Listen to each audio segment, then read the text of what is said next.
Listen, we're in the Champions League. We're in the Champions League. Finishing top 3. We're in the Champions League. Where's Liverpool? Not there. Where's Chelsea? Not there. Where's Spurs? Not there. Oh my God! You're not going blind because you did not. What's going on, guys? Welcome back to United View. Bayern Munich 4, Manchester United 3. We said it was going to be a tough week, didn't we? We said it's going to be a bad week. We said it was going to be a challenging week, particularly after this result. 4-3. I think, look, the thing is, if you'd have said to Erik ten Hag or you'd have said to anyone, go to the Allianz Arena, score 3 goals, you'd have assumed, hey, you're gonna win that game. Played well. I think the scoreline, to be honest, flatters us massively. And it's on the thumb because it's exactly what it is. It's the same old story with Manchester United. It's the same old story away from home. It's the same old story this season, which is, I mean, it's falling into such a predictable pattern at this point, realistically, isn't it? And that is start well, because we did. We started well. First 15, 20 minutes, play pretty well. Eriksen has a chance, looking dangerous going forward. Still looking vulnerable, but looking dangerous moving forward. So that's pretty good. Miss some key chances and we go, wow, that's a heck of a chance. Hopefully that doesn't come back to bite us. Make a massive mistake, an individual error, like what happened with Andre Onana. Then we concede that goal. We quickly start to capitulate. We score another one. That's it. And the thing that frustrated me is even more with this one this evening is every single time we got back into the game, we conceded straight away. There is a massive, massive, massive mentality problem at this football club because just when you think you're back in it, they then drop out again. We're going to concede again, no problem.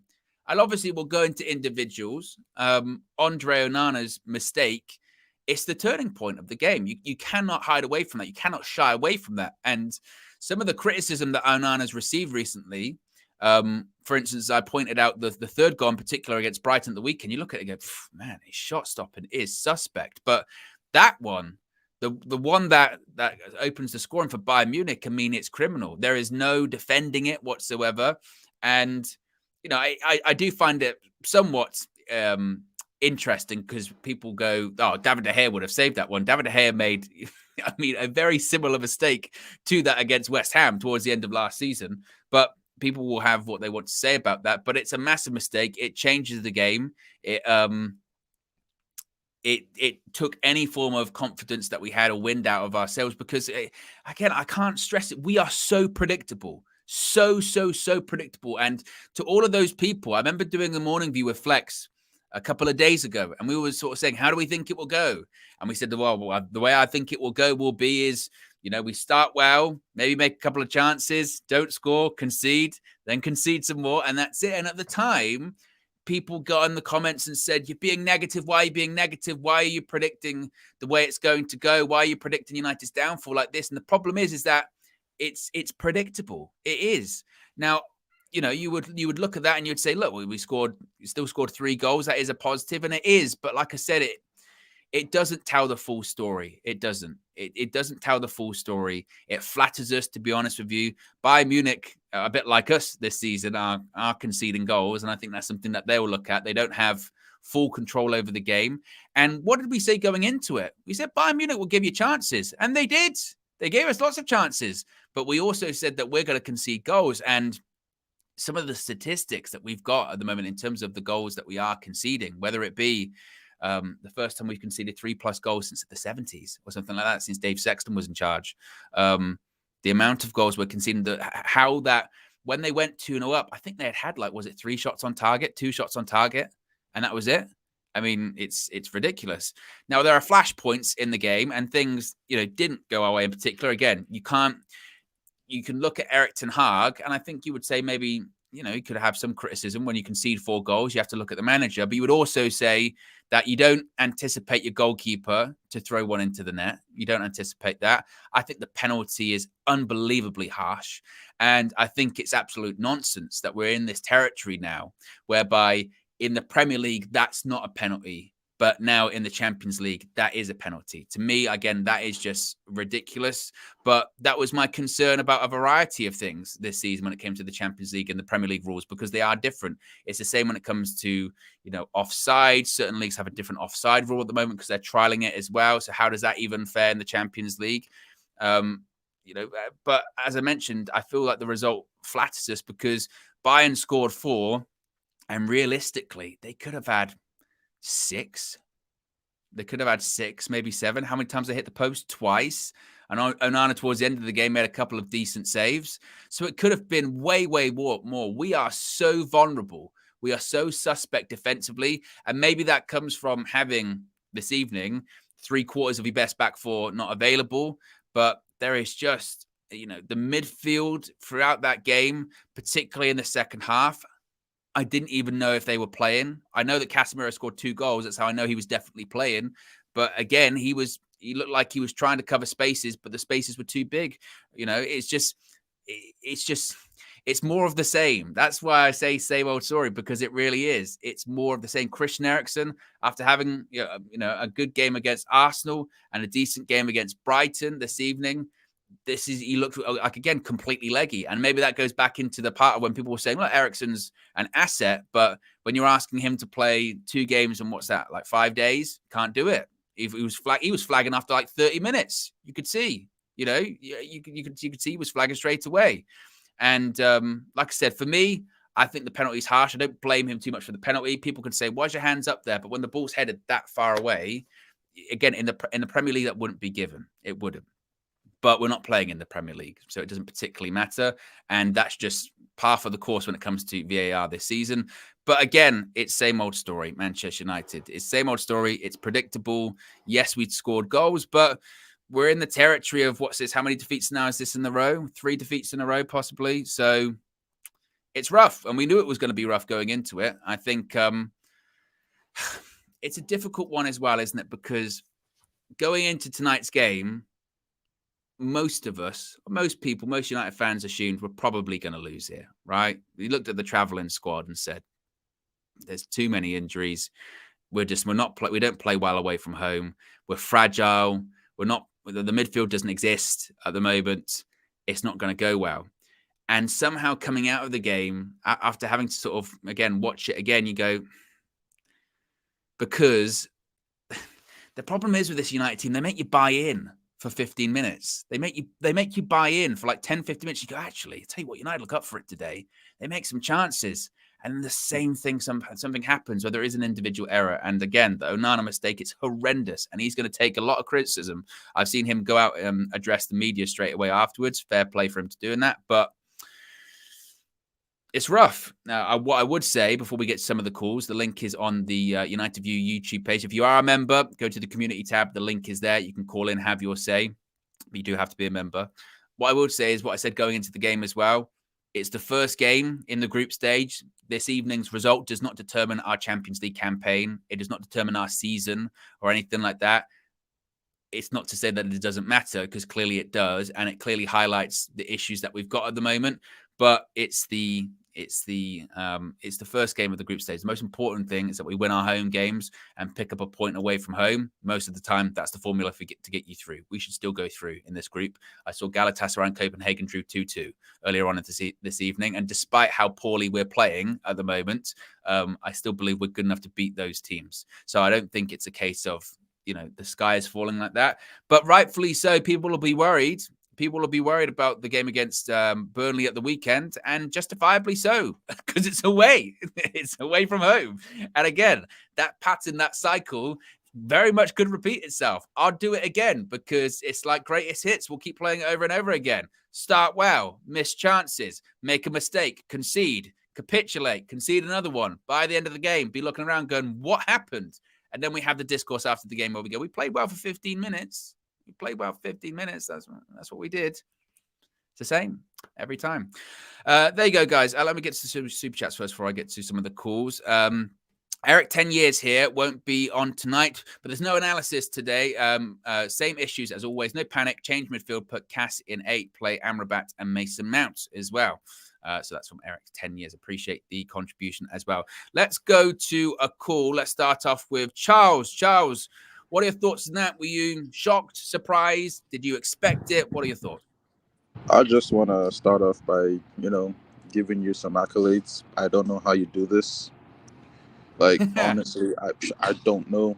I wish I had, like, whatever you had, because this is rubbish.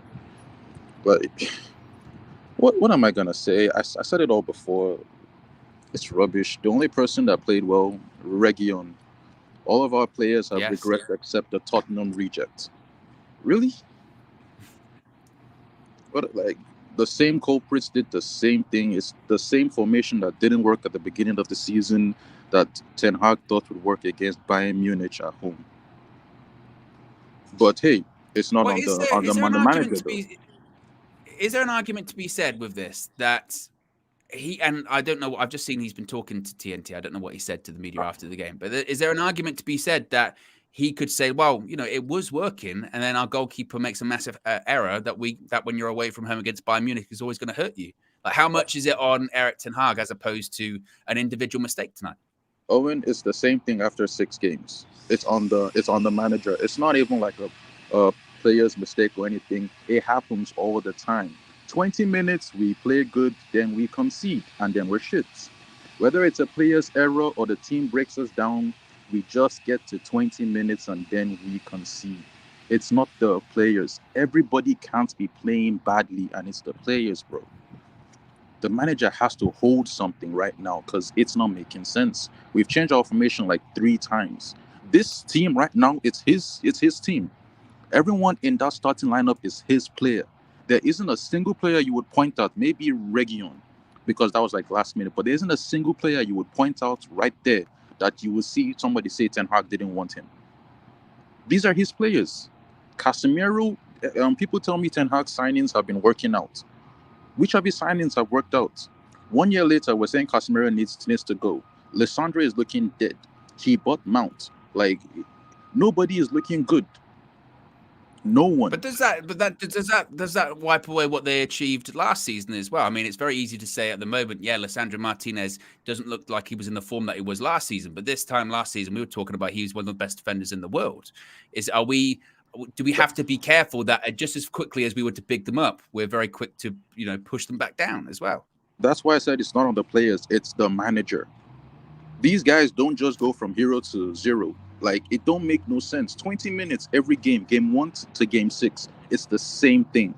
The same cutbacks. Nobody's watching the cutbacks. These guys apparently go through video screening and they watch everything. How do you watch this back 6 games in a row and it's still happening? There's something going on. It doesn't make any sense. It's the same mistakes from the same players. And the thing that annoys me the most is, was you going to see the same team again? He's not going to drop Rashford. He's not going to drop Bruno. Like, the right wing is up to anyone on the given day. We all know that. Casemiro is going to be lost in the midfield. Like, it's dead. We faced Burnley. I mean, you say we're going to see a same team though, but realistically, given the injuries, what other team can you put out at the moment? I mean, we're probably, in fairness, we're probably going to have a different players at the weekend because Raphael Varane's going to be available, Mason Mount's going to be available as well. And I think that we have to be careful. I think when it comes to, it's not the players, it's the manager, because we've done this. We've done this a lot. We've done this a lot. No, we haven't done this a lot. This is different because right now, this makes no sense. Okay, before Eriksen started playing, it was Mason Mount in the midfield. Do you see any difference between Eriksen and Mount playing? No. Before Anthony went on whatever he went on, there was no difference on that right wing, no matter who played. Today, I don't know what our manager had to do going to tell the media that Alphonso Davies can't defend. When you are just starting a young Facundo Pellistri with no match, like, that guy cannot be match fit. He plays 5 minutes here and there. You're putting him up against big Alphonso Davies that everybody knows, one of the best fullbacks in the world. Then you go out and you say, Alphonso Davies can't defend. Facundo Pellistri is there to keep him on his toes. Are you mad? Brother went to brush off Facundo like, I don't even know what. All game, that's all he did. He little-manned Facundo, bro. And everybody's here telling me Facundo isn't good. Was he given the best chance to succeed? No. He should have played the last game, get that match fitness, get something in his legs. Nothing. He played him today against Bayern Munich, and people are telling me they want to see him do well. How can your first game be Bayern Munich and you're up against one of the best fullbacks in the world that your manager has charged up to come and play you? Well, I think that's important. See, this is the thing also I think with social media as well, is because if you actually watch the interview, like as the quote of saying Alphonso Davies isn't a good defender, there was a lot of context missed out of that as well. And I think, again, it's one of those things. And look, you're right. If you put it out there and you say it, you're going to fire him up. But again, I feel like that's being slightly unfair, to be honest with you. How is that unfair? This is 6 games. It's the same thing after 6 games. If this was game 1, game 2, fine. But 6, Owen, 6. We still have to go. Well, you just mentioned Mason Mount there. You just mentioned Mason Mount there. You said if it's after 1 or 2 games, fine. He only played 2 games. Talk about Mount. Mount is dead. He is. I don't even want to give him a chance. But he only played 2 games. You said if it's 2 games, it's fine. See, he's dead. Mount is one person I'm never gonna champion. He's like, I can be unreasonable, but he's dead to me. If he comes back and he does crazy, fair play, I will put my hands up. But for now, as I'm speaking to you live and direct, he's dead. Last time I asked, would Amrabat make a difference? Today, yeah, you put Amrabat in. Who are you taking out? Bruno? He isn't gonna take out Bruno. Ericsson? He isn't gonna take out Ericsson. That's Mount. That's Mount. That's his Mount. If Amrabat was available today, he was going to play. He'd take out Ericsson and put Amrabat alongside Casemiro, I think, today. I don't know. I think he takes out Casemiro and puts Amrabat. He did the same thing last season with Sabitzer. He never played him with DM. He always plays Sabitzer with like somebody else. And also, why can't Donny get a game? Oh, mate, come on. You can't. No. Charles, I'm activating the sin bin. I'm activating the sin bin. Donny van de Beek. Donny van de Beek. Are we kidding me? And it's not even the Donny van de Gender. Oh, my God. Oh, God. Oh, Charles, man. Donny. Oh, no. We can't come out of Bayern Munich. We can't come out of Bayern Munich and then be like, why is not Donny van de Beek not playing? He had opportunities to leave in the summer. He was oh my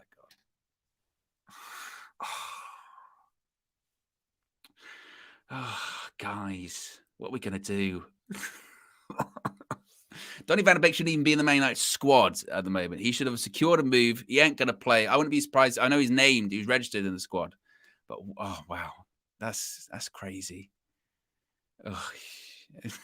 Right, let's go to another call. Let's go to Amador. Amador, talk to me. What are your thoughts on the game? And by the way, actually, big up Charles, because it's not obviously it's all about opinion and all that kind of stuff, but that is wild. No, hi Owen. Good to hear you. Before the match, I was predicting a loss. So but I have to be honest though. I'll break it down to certain key points, but for me, I watched the Bayern team and I watched the highlights of Bayern versus Bayer Leverkusen today. I don't think they're an impressive team. I genuinely believe, this is my belief, that Brighton are a better footballing team than Bayern Munich, in my opinion. In terms of the way they play the transition, I just think, but the reason why Bayern played well is because we gave them the initiative through our first mistake, and it was a crucial mistake, to be honest with you. 1-0 away from home, when a keeper makes a mistake like that, and this is not on our agenda, this is just me being factual, it impacts the team. It's so impactful, especially when our confidence is so fragile. So, you know, and I remember Sir Alex Ferguson saying many times, when you're going to play away from home, there's no shame in playing for a draw. You know, set up yourself as a defensive unit and make sure you don't concede goals, or just stay in the game, take 1-1 and go back to Old Trafford. We just didn't have that, and our midfield was just so open. It's like what Haley says. We're like open like a dirty girl. I know that's a bit disgraceful for me to say that, but it is a bit. Well, I don't either. I just follow what KG says. Yes, but it's just that's a terrible idea. I know. I'll tell you, KG. I follow KG for many reasons, but I just find it disappointing that we're conceding so many goals, and you think, I'm sure the manager doesn't do this on purpose, but you think, right, we need to be solid midfield, be defensive behind the ball, not be diving in, but just be defensive, so we can build a base. And the most frustrating thing for me at all is that Bayern weren't that great. Yes, they had 6 shots, and you can say I don't know, they had 6 shots, they had 2 against the post, etc. But if we were a bit more defensively solid, Onana didn't make that mistake, we could have been in a chance for a draw in that game. Because then we would have had the confidence to build and score goals and take it forward. But yeah, that was my main thing. So we were quite open, and our key players, well, Bruno Fernandes. I'm gonna have to say, I love him as a captain, but where was he today? I just think he's becoming a bit of a shrinking violet when it comes to the big matches. I don't know what you think, Owen, about that. I mean, I get your point. I mean, apart from the free kick at the end, which Casemiro puts in, I think that's the only thing I can think of that he contributed really towards the game all that much. But I think you're right. I think the scoreline absolutely flatters us. Like it implies that we were ever really truly in the game, which we only were for 20 minutes, something like that. And the game ended kind of crazily, really, when you think about how many goals were scored in the last 2 or 3 minutes.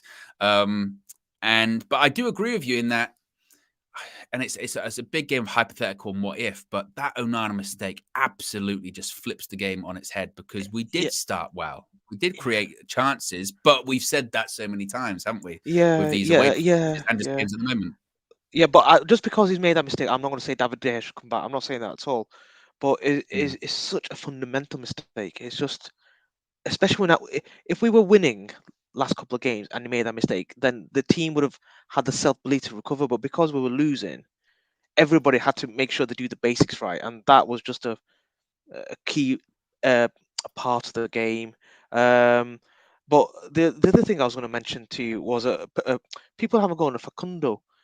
He was playing against Anthony Davies. He's one of the best left backs in Europe. I might be over exaggerating, and to say that Facundo didn't take the opportunity to make the right wing his spot, I think that's really unfair on him. I know it wasn't his greatest game. I know it's probably like a 5 out of 10, but I think he did what he was asked to do. There's more. I think it's the senior players in our team, especially Bruno and Rashford. You may think I've got agenda against. I don't. I just think they are factually our senior players in our team. They've been here the longest, and that they just seem to disappear or become momentary players in big games. I think I do agree with what you're saying there, and it was just something that Charles actually brought up as well, suggesting that with Palestri, and I think we all hoped that it would really work out for him tonight. But I do agree with if you had the intentions of maybe playing him tonight, then play him a bit more at the weekend, build him up, get that match rhythm going, because to drop him in at the Allianz cold against a top fullback, that's always going to be tough. Always going to be tough. But Ten Hag said before the game it was a travel issue. He traveled from South America, so that's why as well. I do agree with what you're saying with the senior players too. I thought in the first half in particular, I thought Marcus Rashford was way off it. Way off it. I thought his first touches were bad. I mean, in the first 15, 20 minutes where we looked lively, he was the one player that I was sort of pointing out, going, man, he is well off it. Again, the first touch was flying off him. There was one point where he got past the fullback and again could have got it across goal towards Højlund, took a shot. And the shot was never on. I remember the Flex interview. I think he asked Ten Hag, "Are you telling Rashford to pass more rather than shoot?" And I just don't think he's got the final decision-making intelligence. Rashford, I'm sure Ten Hag must be telling him, when you're in those positions, don't shoot, cross it in. But maybe it's the spur of the moment, and he just makes wrong decisions. That's my rant. I'll let you pass it over. But I just want to say that, Owen, thank you for letting me on. No, I appreciate calling in. Amador cut off in the end anyway, so it's perfect time. Let's go to the super chats here. United Nate TV says, hold on now. We played really well in total this match. We were chasing the game because of individual mistakes, and the players got tired. Stop it. Look, that's what people's opinions are going to be when it comes to it as well. I think that my problem is with it is that it's the same mistakes and it's the same pattern. It's not surprising. And I'm not annoyed because we lost tonight. I would stress that. I'm not coming on here being like, I'm really annoyed because we lost the game. Most people knew we were going to lose tonight. But I think the thing that frustrates me is just the mentality of some of these players, of just the slightest sign of adversity. There is no comeback. There just isn't. Put it this way, yeah. If this is, I know it's difficult almost to compare us to Man City or Liverpool, whatever, but had they been playing at the Allianz tonight, and if Alisson or Edison, because they can make a mistake, made that mistake, it wouldn't have mattered. They'd go, we'll go up the other end and score. Not a problem. With us, as soon as that went in, we went, we've lost. You knew. You knew that was going to be the case, and it's the mentality issue. And that's why I'm reluctant. I mean, Erik ten Hag, whenever you lose a game, when you've lost 3 or 4 games in a row, absolutely deserves criticism. But I think just to put it, it's just all on the manager. Players on the pitch, you said it, senior players, grow a backbone. You've got to react. You've got to build your players up. That's part of the problem. Matifalu says, Eric sounded like a broken record, saying the same thing after every game now. I'm still Ten Hag in, but getting bored of the politician replies. What I would say with that is he's saying the same things after every game now, because every game it's the same thing. We lose. So he's going to say the same thing after every game, and he's going to get the same questions after every game. I mentioned this the other day on the Morning View. He's not going to be that manager that comes out and is like, we're terrible. These players are terrible. These players are rubbish. It's just what he's going to say. You know, he said it in the build up to this game today. He said, I said it actually yesterday in the press conference. We were below our levels and it's across 90 minutes. That's what he said. But I think immediately after the result, he's seen the media. He realizes that if I say something negative, they'll jump all over it. The headlines are already going to be Man United tomorrow. There's no need for him to add to it. Chukwu says, we'll be fine. Let it ride out. Enjoyment is on the way. When the cancer sours. By the way, my girl said yes. Ten Hag in. Well, get married. Oh, there you go. Congratulations. Ten Hag in. It's not the best. It's not the best result. Celebrate it. But there you go. Congratulations. Big up to you. I think we're all caught when it comes to the super chats as well. Let's go to another caller. Let's go to Sean. Sean, talk to me. What are your thoughts? To be honest, Owen, I really thought that I was going to be very disappointed by this game today. I was having a talk with some of my mates and telling them, well, it's either going to be a cricket scoreline or it's going to be a tennis scoreline. But I think given everything that has happened, given the situation that we're in right now, I think if we played better, I know digging out the positives from such a game is apparently frowned upon. But I did see patterns today. I did see some sort of resilience from the team. And I know the scoreline probably flatters us. But at the same time, I think going away to the Allianz and creating chances the way we did. And the important thing for me is that most of the problems that we had were individual mistakes. Now, I'm not condoning any of that, but I think when there are individual mistakes and not mistakes of a team in general with regards to, say, structure or fluidity, then that these things are some things that can be corrected in the long run, especially when we have certain players coming in who are going to shore up the midfield and really generate more of these transitions, which I saw a couple today. So, look, I didn't go into the game with any expectations. So for me, it's okay. It could have been far worse, but obviously, there are areas to improve, but for me, the real challenge is at Burnley in the weekend. If we can win against Palace, then we've got a season back again. Not title winning or anything, but we just got a season back on track again, and that's the most important thing. Yeah, I mean, how do you think we'll react at the weekend? How do you think Ten Hag is going to react to that? Because, again, it's kind of what we've spoken about before, isn't it? Whereby parts of the game, not the majority of it, but parts of the game, we've played okay. We've done all right. It's been not too bad. But then, as you mentioned, it's individual errors. It's patches of play where we're miles off it. It's the midfield again. So how do you think Ten Hag reacts to that? Or does he just hope that just keep going with the process? We're not playing a Bayern Munich away from home, so we should be okay. I think it's more about the principles of the team, really, because when you look at it, the way, Eriksen, I'm sorry to say, he's a really favorite player of mine. He's been one of my favorites for a long time. Even when he was at Spurs, I was a huge admirer of him. But, mate, he's got no legs anymore, has he? He technically cost us 2 goals today. And I don't blame him, not in a severe manner at least, but I just think that with Amrabat coming in, that gets plugged. And most importantly, Casemiro doesn't need to have that sort of all-round defensive responsibility that he had to bear with today, and he's had to bear with for, almost literally all of the season. So I think even if Amrabat doesn't come in, I think with Mount and Varane, potentially being a part of the squad, if not starting against Burnley. I think we've got more of a chance. I think the team showed enough guile and enough resilience to show that we can get a positive result away at Burnley. And I know people are going to think that, oh, it's the Burnley of old. It's not really the Burnley of old anymore. Company's got them playing a progressive brand of football. And if we can hit them on the transition, then we can easily score 2 or 3 past them. I think the first goal from Rasmus is a very important thing. Now that he's off the mark, I think more confidence comes to him. I saw once or twice at least that Rashford attempted to find somebody else, which is again a positive. But I think, look, just on the merit of the scoreline, down the years, people are never going to remember how we played or how many chances Bayern had. They're going to remember that we went away to the Allianz after a really difficult stretch of games and managed to get a 4-3 result, which in context, in hindsight, is actually a very decent result given the situation that we're in. I think we win against Burnley. I hope we win the next game against Palace as well, so that heading into the Galatasaray home game, which we absolutely need to win, by the way, we have some sort of momentum. And then before the next international break comes in, we just have more momentum, and that's what we need to go with. We can't think long-term at this point. We have to think 2 or 3 games. We win them and we go forward again, because we've, again, not had a positive start to the season based on a variety of factors, but we can improve this. I see remnants of a salvageable entity out here, and I think that's something to cling on to.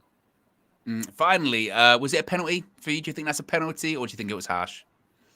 Nah, mate. I mean, I've played like 3rd grade semi-pro football, but even for us playing just without a coach out in the field, that is not a penalty. I don't understand. I was reading something on Twitter that apparently the check was over and then they still referred it.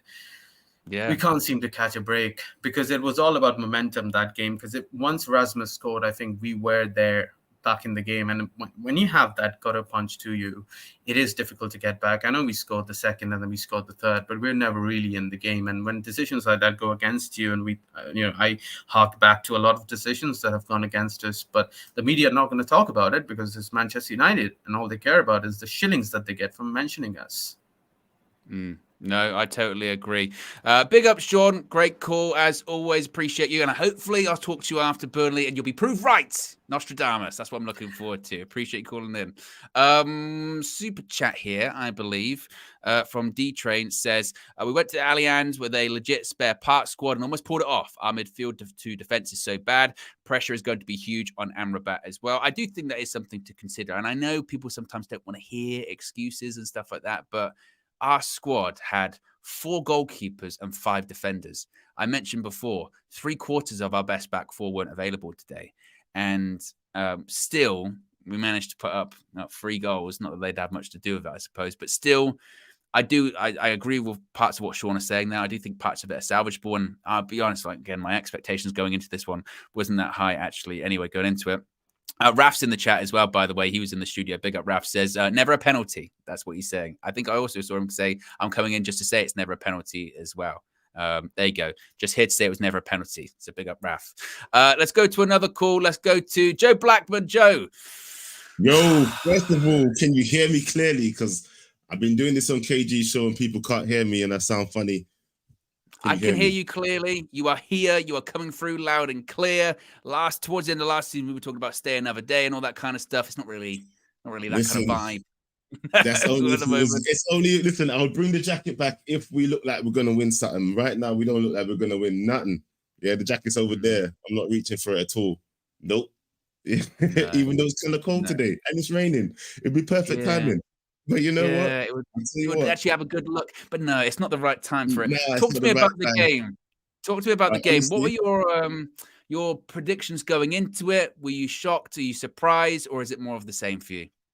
Well, do you know what? Funny enough, I said that we was going to win by a 1-goal deficit and we lost by a 1-goal deficit, right? I said it was maybe 2-1, right? Because I know we're going to concede goals, right? But I'll tell you something right now, I didn't like what we played on the pitch today for the whole 90 minutes. But if you look at the result, who can complain? 2 things effed us up today, right? 2 things. Onana. And a penalty that shouldn't have been a penalty as far as I'm concerned. Yeah. Simple. Those 2 things messed us up today. Yeah. And honestly, I was going to come on here and I was going to cuss out Onana a little bit more, but I'm not going to because, I saw his interview after the match and he owned it. Yeah, he owned it. He said, you know what? It was my fault. If it wasn't for me, our heads wouldn't have gone down and we lost because of me today. And you know what? Almost felt sorry for him. I was like, I was going to cuss you out so much, but you know what?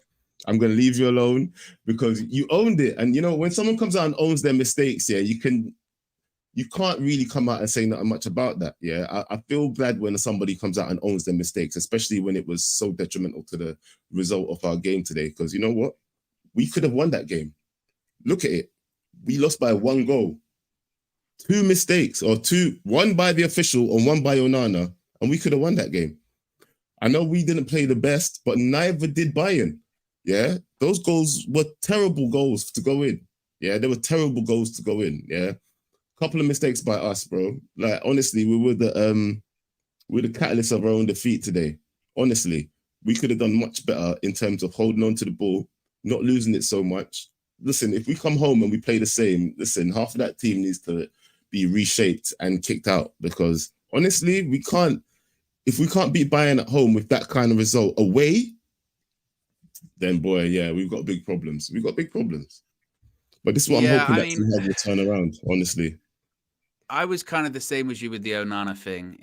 First of all, as soon as it happened, because you just knew what the reaction was going to be from people that didn't want him to come in the first place anyway. You know what I mean? The people that are, very much of the David De Gea sort of situations. Was that you? but because the whole thing, isn't it? The argument's always been distribution versus shot stopping. And actually, thinking about it, yeah, Flex has got to stop asking these questions in these press conferences because he asked Eric Ten Hag about David De Gea the day before we went away to Sevilla, and Ten Hag called him the complete goalkeeper. He then asked Andre Onana the day before the game at the Allianz. He literally said it's about shot stopping. I'm not just here because I'm only good with my feet. It's always Flex, man. Every single time. It's not Flex's fault exactly, bro. He asked the right questions. It's just that the players don't have the right answers, fam. Yeah, because if Onana's saying he's not just good with his feet, then where was his hands today? Because that first one, bro, oh my God, I can't even say it bounced funny. It didn't bounce funny. You got to that ball. How did it get through you? There was no way that ball should have got through you today, yeah? I was, you know how I've been actually an advocate for DDG, yeah, since he left. David De Gea should have got a send-off, if anything. He won Golden Glove. Bro, if man's stopping all these shots, you can't just get rid of man like that, yeah? This is what I was saying about David De Gea, yeah? But you know what? I'm not going to spend too much time on that. That is the past. People talk about bringing him back. It's not going to happen, people, yeah? Like, unless he's willing to play second fiddle. And then what do you say to Onana, yeah? And this is why I felt sorry for him after the match, because he owned it, yeah? You know what?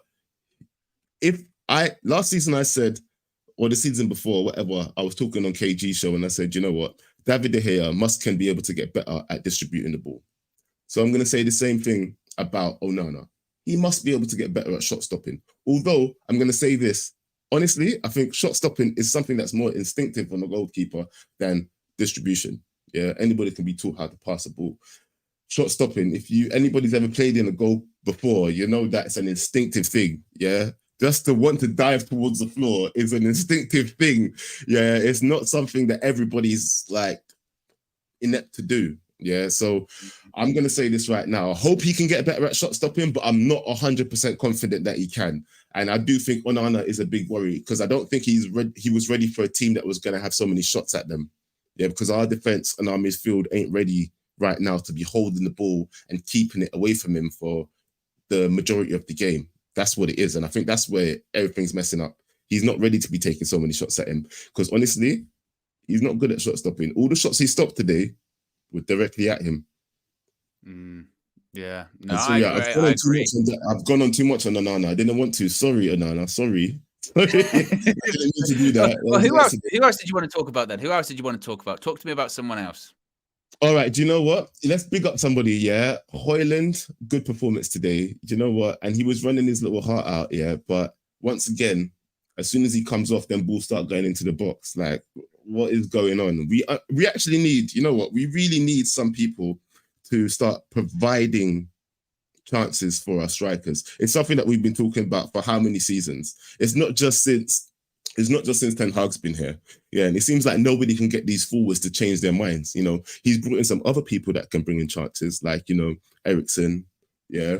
But honestly, our team, apart from Bruno, even though he does cause a lot of problems, and I know a lot of people might be cussing me for this, apart from him, and also Regulon, I just saw someone saying in the chat, Regulon, of course. Do you know what? People was cussing about Regulon.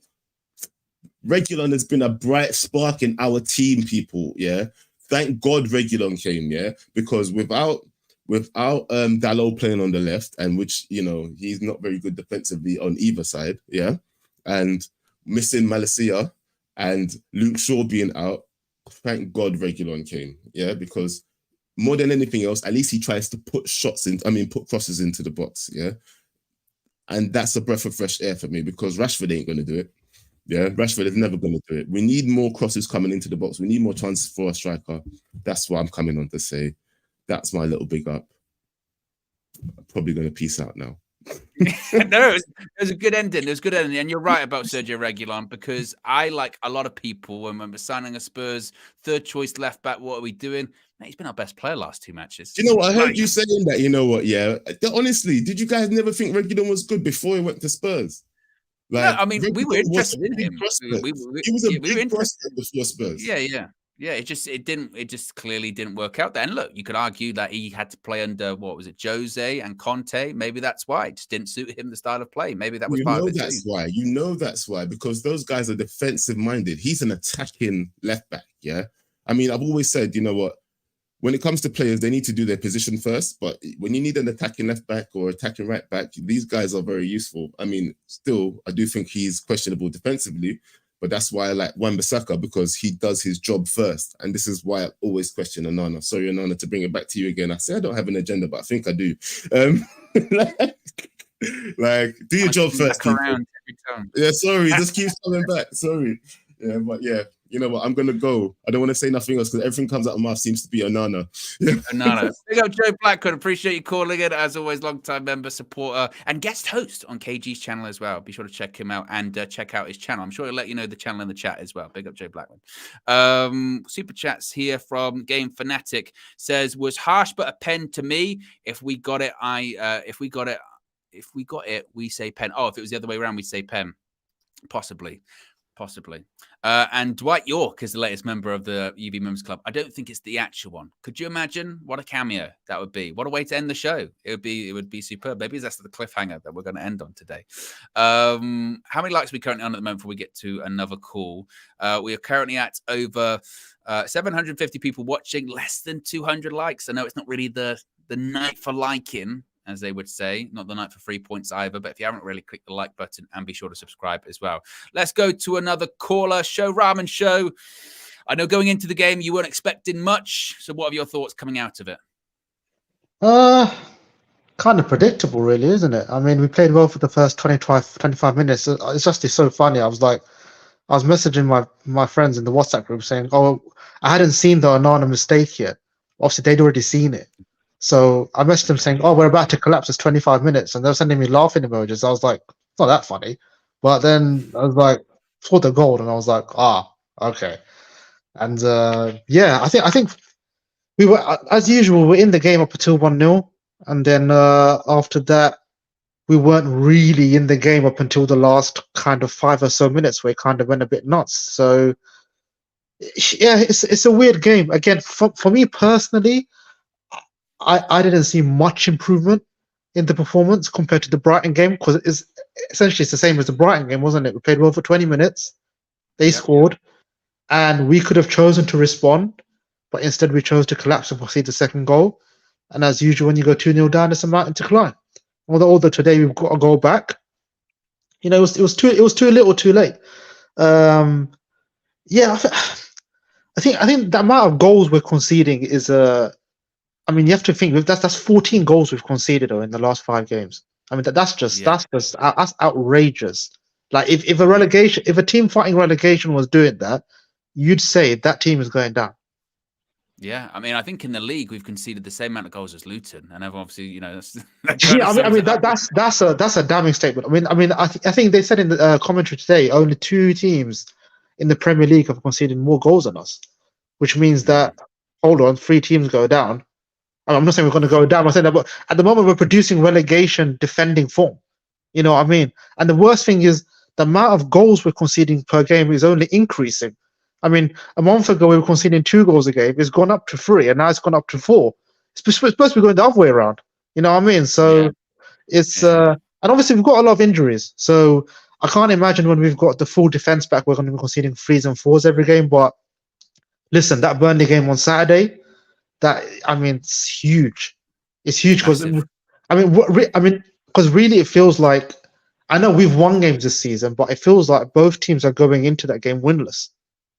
You know what I mean? Yeah, and it's also as well, isn't it? It's because not that United fans can tolerate the losses, because we can't, but I think there's almost been a somewhat acceptance of going, oh, you lose away at Arsenal, okay. Well, you lose away at Spurs, okay. Brighton, well, they can beat anyone at home. Well, Bayern Munich, they can beat, it's difficult to go away. But if you lose away to Burnley, that's when it's like, okay, this is really, really, really serious. Way more serious than maybe we thought it was. And I think you're right with the defensive part of it as well, because it's not even just like the goalkeeping part of it as well. We are just so vulnerable. I mean, it feels like once any opposition team gets past the halfway line, they're basically in. The midfield just isn't there, and the defense always looks like they're outnumbered. And we've seen the cutback go a million times. You know what I mean? It's just we look so vulnerable. So vulnerable. That cutback goal you just mentioned it. I was literally just about to mention that. I said the same thing. I was like, how many times have we conceded that cutback goal this season? Probably like 5, probably half of those 14 goals are cutback goals. And I don't think there's probably not another team in the Premier League that concedes more cutback goals than us. And they're probably the easiest ones to defend against, because that's just about tracking your run. But we don't do that. You can see that as soon as someone's got the overlap or the plays a quick 1-2, or they got overload down the right or left hand side, we're screwed. And it's an easy cutback. You saw the goal today, and look, I know people might say it's early, but we've got to get a result on Saturday, because I know those I know the club will come out and say they're behind Ten Hag, but if we lose on Saturday, that's 4 defeats on the spin, 5 defeats and 7. And then pressure's really on. But look, I don't know if we've got any players back for Saturday. I kind of hope we do, but we can't play this same 11 again on Saturday, because one thing again that I noticed today was the fitness of the players. Again, 60-70 minutes, players gasping, seeming like, I don't know, it's crazy. We're playing like how we did the end of last season. This is the thing. Exactly. And that's why I go back to, had the season been like 4 or 5 games longer, I don't think we would have qualified for the Champions League, because we were stumbling. We were stumbling over the line. And I think people put it down to, didn't they, of just, we've played so many games, we're just tired, but it's like you said, it's carried over. And I think it looks like Varane's probably going to be back for Saturday. Mason Mount probably is going to be back as well. Amrabat, Kobbie Mainoo probably too soon, but they're training on the grass. And I think maybe that they're positives of just, one, having extra players and extra quality available, because you look towards our bench tonight, it was non-existent realistically. And that midfield, it just needs energy. It needs legs. It needs something. It needs something. And I don't know if that something is, Mason Mount. I don't know if it is Sofian Amrabat. I don't know if it is Kobbie Mainoo. I don't know. But I think you're right. I think that game on Saturday, it's beyond. And it's going to be a really difficult game, because as much as Burnley have been quite bad, I've watched Burnley a few times this season and they're massively open. But the thing is, they're going to look at us almost how maybe we might look at them. It's because they're going to be looking at us and think, well, the thing is, we're saying Burnley have been conceding goals for fun. Well, so have we. So, I mean, it works both ways. So I think, that's a really difficult game. One thing I noticed today, look, I've said this before. For me, Bruno in big games goes missing. I thought big away games, not necessarily big home games. But today, again, I thought Bruno, nowhere to be. I thought if you compare their number 10 to our number 10, Musiala compared to Bruno, I thought Musiala absolutely showed him levels today. Musiala, what a talent. I thought you saw the massive difference between those two players. But I think the issue is our big players. And the weirdest thing is Casemiro scored twice today, but I thought he had a terrible game.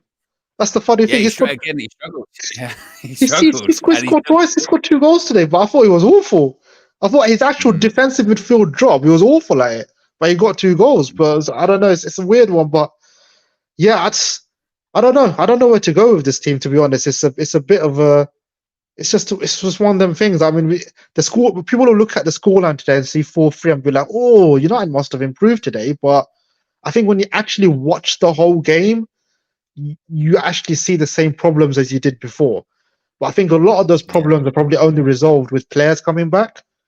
So obviously, but the problem is there's a long-term absentees, so that's another problem. But I mean, now we've kind of got over this really difficult run of games. The next 5 games, I believe, was it Burnley, then I think Palace twice in succession in cups, then Brentford, then Galatasaray. Yeah, that has to be 5 wins. Yeah, has to be. Yeah, exactly. That's what I was saying previously. I said that and maybe Ten Hag thought this as well, which is why he didn't risk Mount and Varane tonight, because he went, look, we're probably going to lose. Let's just get through this game, and then we've got a really good run of games until the end of October.